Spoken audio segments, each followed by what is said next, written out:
Hi, my name's T.C. Weber.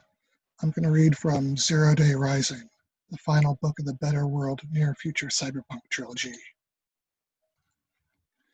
Francis Jones woke in a room without light. He was on his back, head on a pillow and body on a firm mattress, freshly laundered sheet on top. His thoughts fluttered as wisps in a fog. His scalp itched along the top. He couldn't budge his arms or legs. He tried to focus. Where am I? How long have I been here?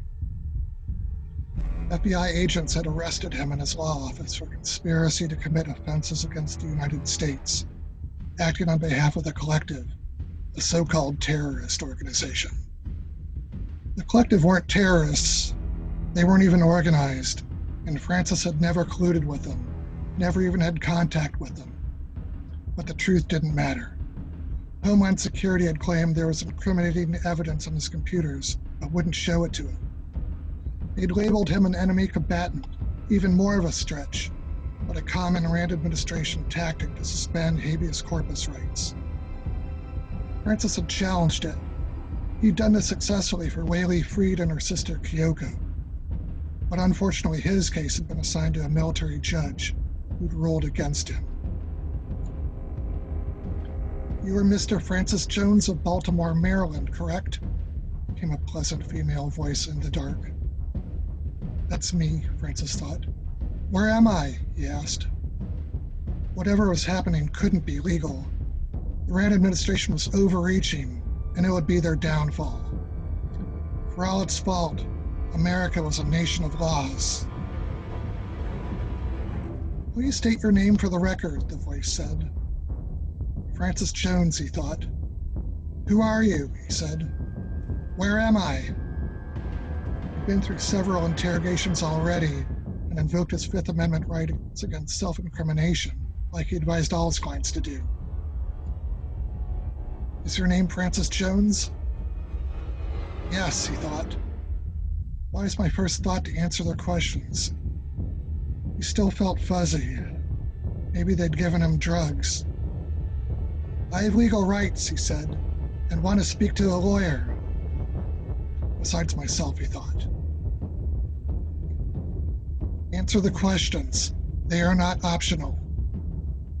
His palms oozed cold sweat.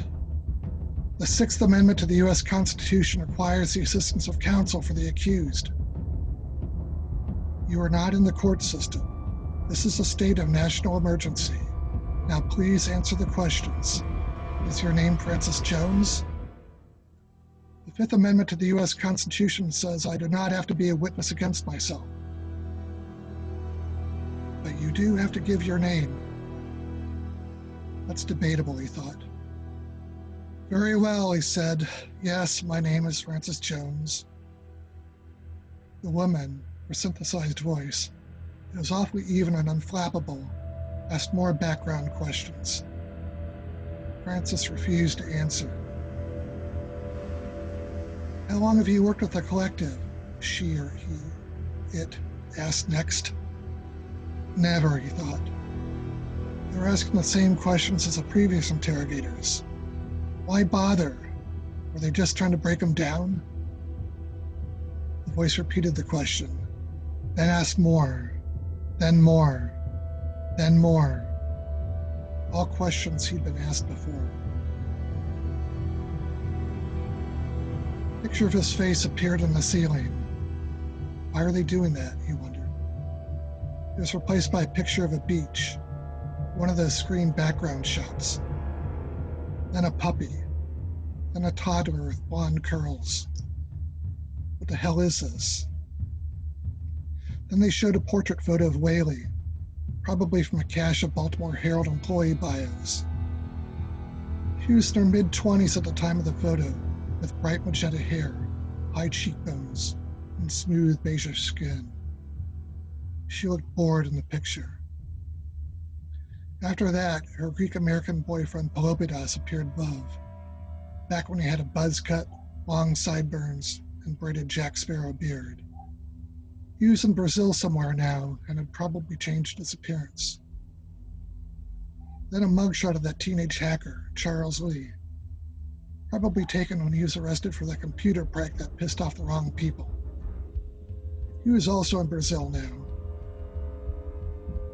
Then a screenshot showing some computer commands. He couldn't decipher them. Then the collective logo, a barcode.